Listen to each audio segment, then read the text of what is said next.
Здравствуйте, зрители нашей передачи «Точка кипения». Всех поздравляем с прошедшими новогодними праздниками, сколько их там не есть в России и в мире. Э, Мы выходим, как всегда, в новом году тоже на канале «Вестник Кавказа». Я ведущий Ильмар Гусейнов. Сегодня с Максимом Шевченко, подумав, мы решили обсудить такую интересную тему. Как будут делить мир великие державы в наступающем пятилетии, десятилетии, и вообще будут ли делить, и когда Гренландия отойдет кому-то уже, и что будет с Панамским каналом, с Канадой, да и со многими другими территориями. Вообще человечеству становится тесновато, нас все больше, наши технологии занимают все больше места, и ясно, что какой-то передел территории, на которой обитают люди, люди всегда так поступали, человечество, он предстоит. Ну а поскольку в Америке пришла совершенно необычная, нетрадиционная, скажем так, команда Трампа к власти, которые совершенно другие, новые люди, которые привыкли обсуждать вопросы не так, как это делали политиканы на протяжении последних 100 лет, то вот есть такие заявления, вокруг которых сейчас ломаются копки, и люди думают, это правда или это просто наскок для того, чтобы о чем-то там договариваться с европейцами или с кем-то еще, как ты считаешь, Максим?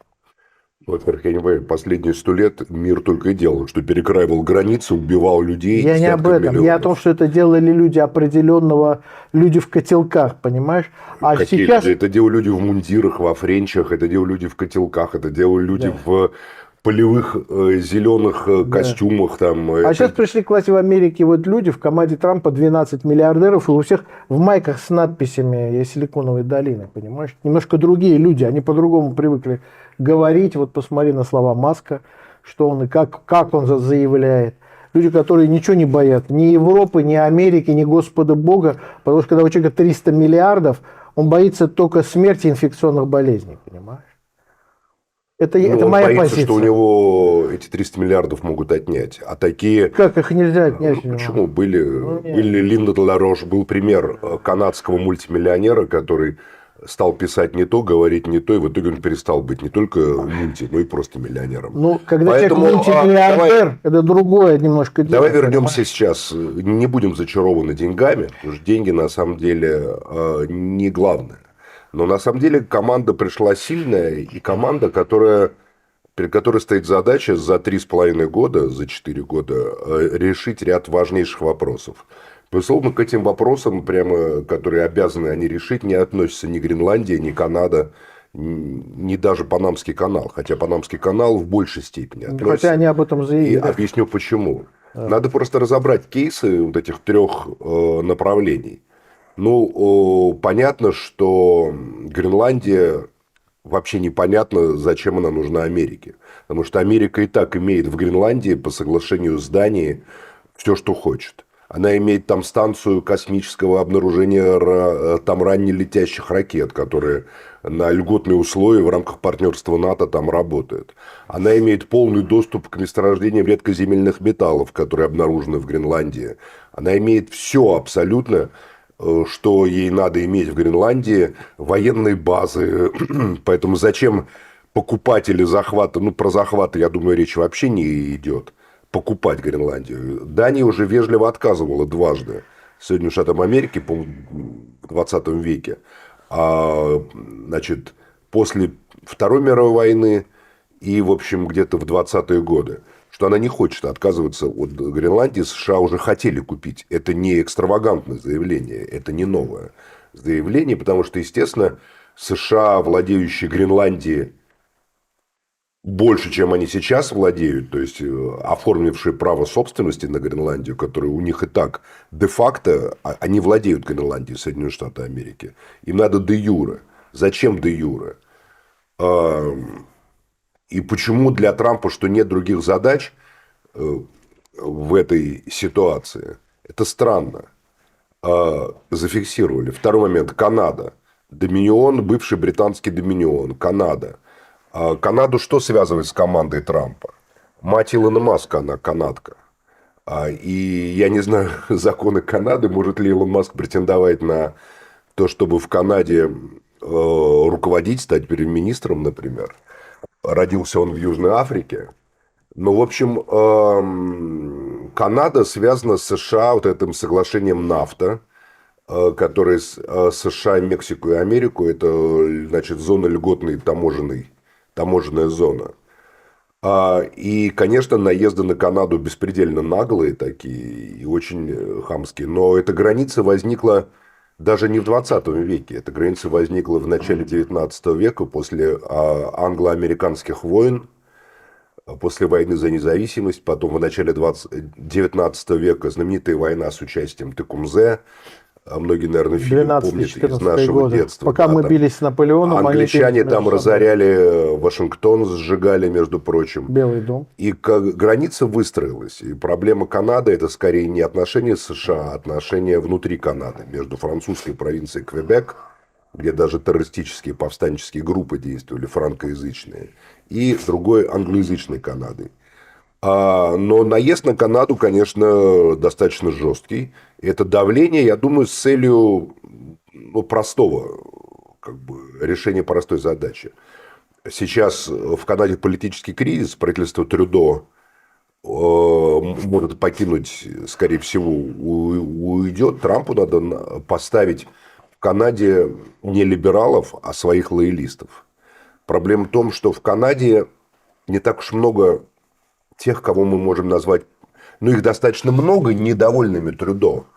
Но канадские правые, их нельзя назвать трампистами в полной мере. Вот как вот они прямо не зачарованы. Потому что в Канаде жизнь-то трудная, но неплохая. И во многих аспектах она лучше, чем в США. И зачем Канаде вдруг вступать в ряды Соединенных Штатов Америки, становиться еще одним штатом, тем более как Канаде.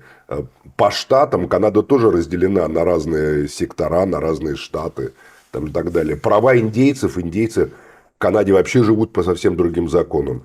Поэтому этот принцип адаптации обсуждать, мне кажется, не стоит. Я думаю, они просто хотят в Канаде посадить своего человека, чтобы на 4 года отношений с США, которые будут во время президентства Трампа, Канада не была территорией, с которой будут в отношении США глобалисты, а Канада часть Содружества, то есть часть британского глобального клуба, предпринимать разного рода, в первую очередь, экономические действия или таможенные действия в отношении Соединенных Штатов Америки. Плюс Канада теснейшим образом связана с Китаем. Теснейшим образом связана с Китаем, может, даже более тесно, чем с Великобританией, а может быть, это на самом деле и не случайно, поскольку отношения между британскими элитами и китайскими товарищами – это притча во языцах. Это, как говорится, китайская экономика в какой-то своей значительной части имеет основание, держится на британской финансовой системе. Ну да, это через Гонконг, Через Гонконг, через Сингапур и через так далее. Поэтому это как бы удар, такой намек, удар очень грубый, очень, на мой взгляд, хамский, очень такой в духе такого просто как бы, разрушаем все там вот, мол, политкорректности по британо-китайскому альянсу, который во многом составляет суть такого вот глобальной экономики современной. Эта смена методы, она и говорит о том, что пришли несколько другие люди. Она говорит о беспомощности. Не, абсолютно сильный нет. никогда не угрожает. Нет, подожди, сильный никогда не угрожает. Очень часто в международных делах на протяжении Может всей быть. истории человечества угрожали. Но зачем и будут угрожать своим угрожать. союзникам? Значит, не союзники, значит, вскрывается некий конфликт. Есть конфликт. Панамский канал то же самое. Панамский канал Трамп предъявляет конкретные претензии, что мы, говорит, Америка передавала Панаме, а канал стал собственностью Китая практически. На самом деле это не так. Потому что пошлины одинаковые, что для китайских кораблей, что для американских. Дело не в этом ведь, Максим. Дело в том, что канал эксплуатируется. Его эксплуатируют два порта. На входе и на выходе. Основные ключевые точки. Так вот, эксплуатация поручена компании, которая принадлежит гонконгским бизнесменам. Поэтому для американцев это значит, что китайцы приступили к контролю на канале. Они завтра, эта компания объявит о том, что они реконструируют два причала. В общем, это угроза, конечно, это если рассматривать развитие глобальной конфронтации, а мы ее рассматриваем, то для Америки это прямая угроза. То, что ты сказал, я просто не знал таких деталей. Это прямая угроза. В общем, я рассматриваю Гренландию, я до конца не понимаю этот нюанс. Может быть, это вот угроза, что между Канадой и Европой и Великобританией появится там США, и Канада как бы будет внутри США, если Гренландия вдруг на референдуме, ведь там есть юридическая возможность этого. Гренландия может на референдуме выйти из состава Дании и присоединиться к Соединенным Штатам Америки на референдуме. Это юридически возможно. Ну и Дания скажет, конечно. Да, а Она уже Дания сказала, потому что, говорит, мы не можем отпустить, мы не можем там типа продать это, но мы можем, руководствуясь, в принципе, демократией, вот Гренландия объявит референдум, перестанет быть датской так и территорией, будет, скорее а всего. потом подумает, потешит там, Так и значит, будет, да. там алеутскую свою шапку и скажет, или там не алеуты, а эскимосы, и говорит, мы хотим... Инуиты, они Да, там инуиты, хотим стать частью Соединенных Штатов Ну, я так Америки. понимаю, что там есть и какие-то белые поселенцы, которые тоже уже давно Но в там целом это живут. все вписывается в доктрину президента Монро, заявленную в 1723 году в ответ на попытки европейских держав в погоне за испанской революцией приватизировать, прихватить и колонии испанские в Южной Америке. Как это, коллизия была такая. Тогда, значит, Священный Союз в лице России, Австрии и Пруссии поручил Франции Бурбонов заняться испанской революцией 22 года. И так как Южная Америка, это еще было до похода Симона Боливара, была, собственно, испанским владением все, то Франция сказала, конечно, разумеется, и сразу направила флот в Южную Америку, не будучи дурой, до этого проковырявшись в наполеоновское время в этой Испании, да, и, в общем, не горя желанием в Испанию влезать. Что, естественно, дико не понравилось англичанам, которые подумали, что это Франция, которую мы только что там как бы сделали с ней все, что хотели, вдруг там получат какие-то колонии, оккупируют их под предлогом борьбы с Кортесами, да, значит, с революцией. И обратились тогда англичане к американцам. Видишь, как устроена мировая политика, потому что всегда в Америке были эти две фракции. Была фракция почвенно-патриотическая, из которой выросли республиканцы. И была фракция такая демократов, которые ориентированы были на глобальные рынки, глобальную торговлю. Так как моря принадлежали англичанам, особенно после наполеоновских войн, то, естественно, эта фракция была ориентирована на Британию. И обратились сказать, вот американцы, вмешайтесь, помогите не допустить французов в испанские колонии. И тогда президент Монро выступил перед Конгрессом с доктриной, которая потом стала, как доктрина Монро, сказал, что доктрина США не вмешивается в дела европейских держав. США это дважды нарушило в 20 веке, вмешавшись, оба раза демократы, кстати, вмешались. Вудро Вильсон был демократ, и Франклин Делано Рузвельт был демократ, глобалисты. И США не позволяет европейским державам вмешиваться в дела, значит, обеих Америк. Да? Сами вот будут американцы решать эти вопросы. Грубо говоря, ничего из того, что происходит в Америке, в Южной, в Северной, не может не иметь значения для Соединенных Штатов Америки, для американской державы. И вот это, на мой взгляд, это возвращение к доктрине Монро. На самом деле Трамп заявляет цели в западном полушарии. Это разумно с точки зрения американских интересов. Как они будут, эти цели, осуществляться, это уже другой вопрос. Там 300 миллиардов там, или сколько-то там триллионов, это пусть у них голова болит, а не у нас с тобой, да, не у наших зрителей. Но мы скажем так, это декларация о том, что доктрина Монро опять в жизни. Доктрина Монро, она по сути антиглобалистская.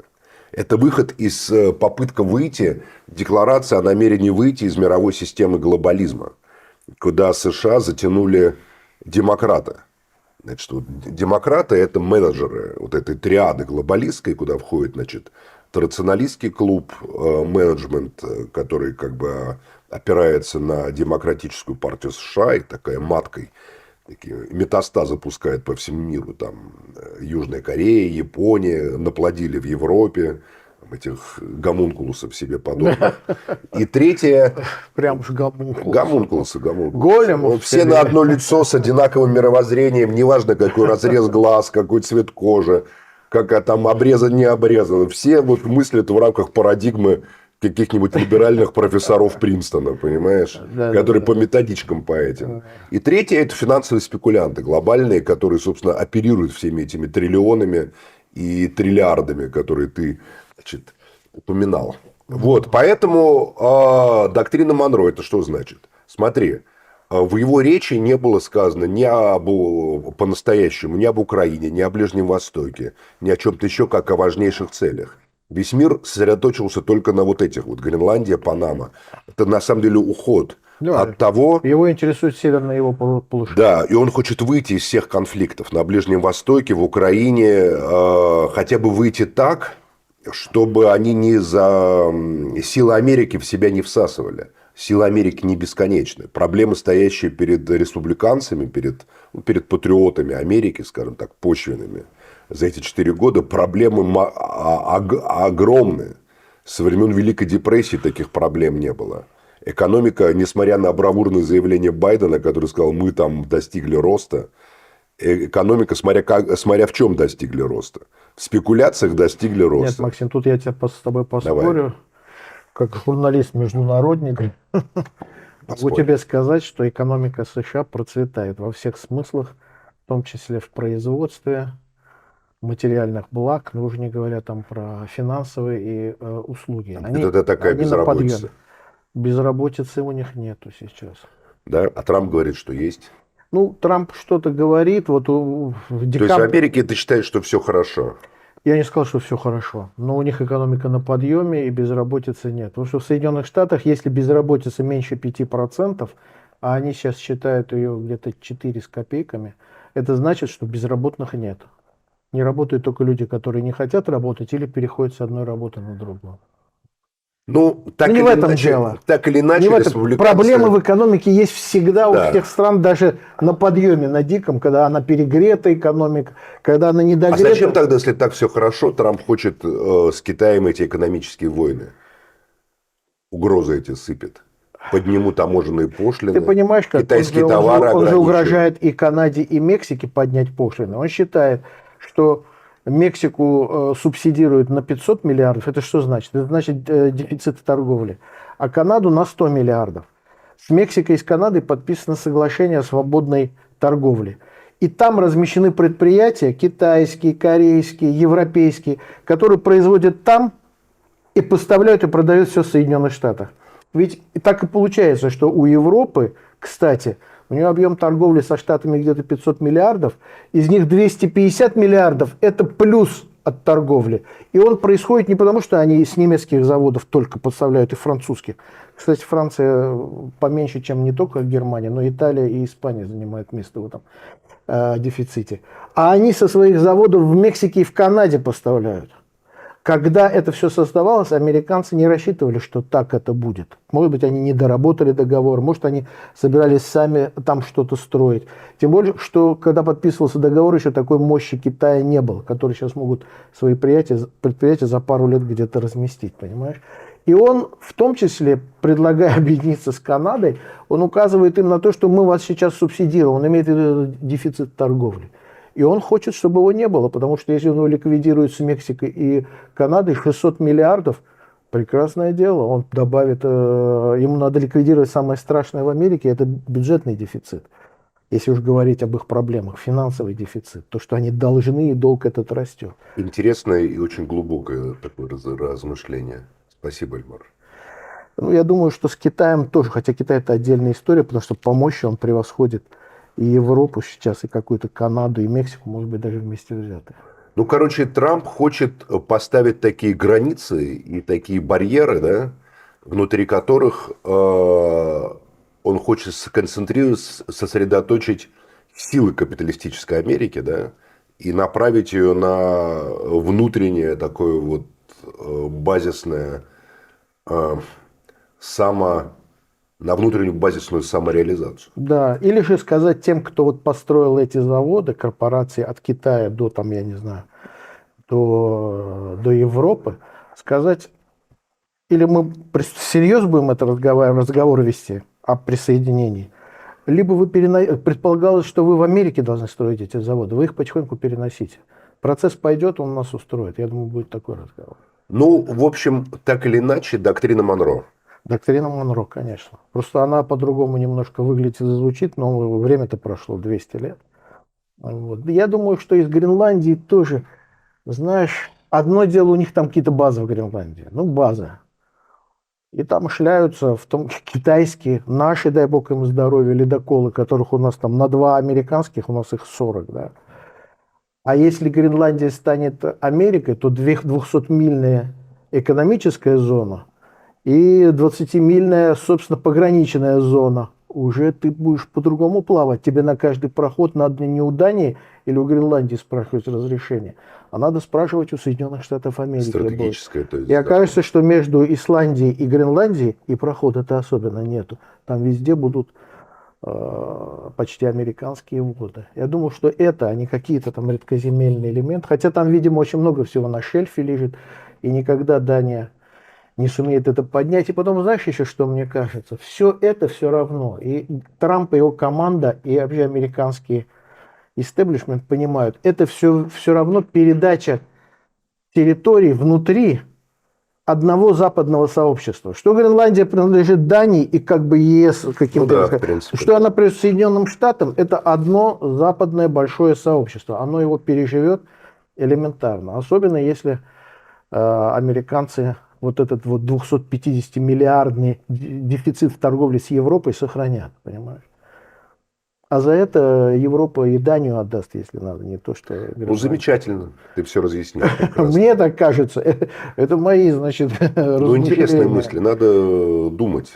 Мировая политика – это попытка скрыть от народов подлинные интересы правящих элит. Поэтому мы будем расшифровывать эти подлинные интересы. Хотя вот, ты знаешь, интересно, знаешь что? А будут ли у него... Вот он что-то сейчас заявил.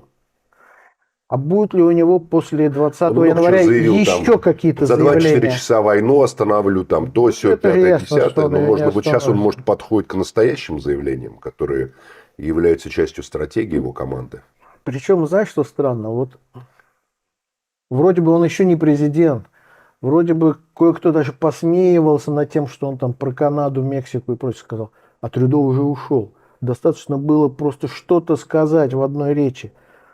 Это значит, что к нему они уже они относятся к нему серьезно. Не то, как Конечно. они относились к нему, когда его первый раз избрали. Ну, случайно, болтун, в Америке чего не бывает.